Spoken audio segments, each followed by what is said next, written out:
Hello friends, welcome to my YouTube channel. Tentu na kan setting hi le YouTube ma hi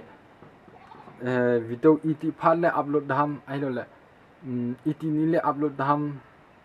regular hi le etih phat na upload dham na cho kan setting ni je chen abula kona zone again hin vet pe di no kan tem ve okay kipa masang comment chule bo nga hin kipa ka video abula kona zone again hin vet pe jin kipa tho kan se na ten ka channel la tha ne long se tan like share subscribe in bol pe di no kan tem ve ka direct panutin chai screen I can put in example gotcha 11 YouTube studio I load do na YouTube studio I load chai ten le hoya che do ham ten le analyze tik na che do chai ma na ai wa chu ka hin sai ten chai khat ga heading chu video hi min na video hi izat ki ka a ha ve nam na chu i grow na ding na etih ki grow dham ti chu hen chu het ngai ten etih ni le na video chu aha ve pen wam na chong ho het tha ngai example cha analyzing I lu ta min tu I hoya che di ham te la research min overview min content min audience and min the revenue min na cha hoya che di ham te la audience a che di cha het diu chu when your viewer are on YouTube etih ni le na YouTube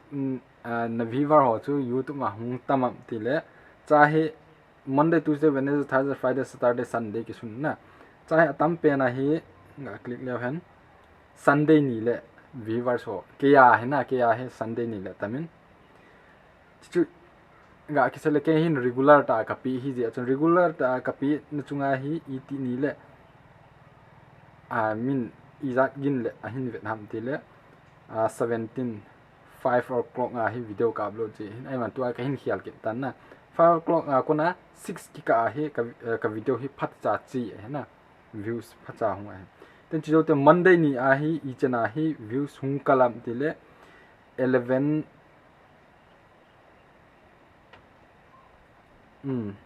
azing kit na tu na ka upload la jingka la som le ni gin chen ho phat cha hung chi he na Monday ni a ten le Tuesday ni a hi le nga gum sagi gin chen ho hi phacha chi in tia chu ki het ngai na ten start Sunday ni le full hla lang chen 24 hours 24 hours ki ting le phacha chi na chu het ngai cha ko na hi video etih phana upload dham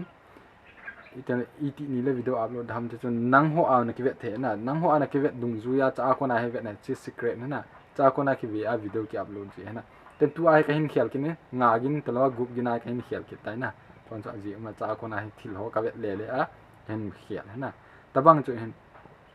ma zo se a phat min a phat na audience ke a hi ti tabang hen nang ho a chu chom jet mai the na ye chun chi ki vet win la cha chi dung zu ya hin video upload video timing na upload hi ana bol la chun se panga chun channel chu grow na chance na chen chu hen ka kipa na bula kona zone again hin vet pen kipa thu pen se kipa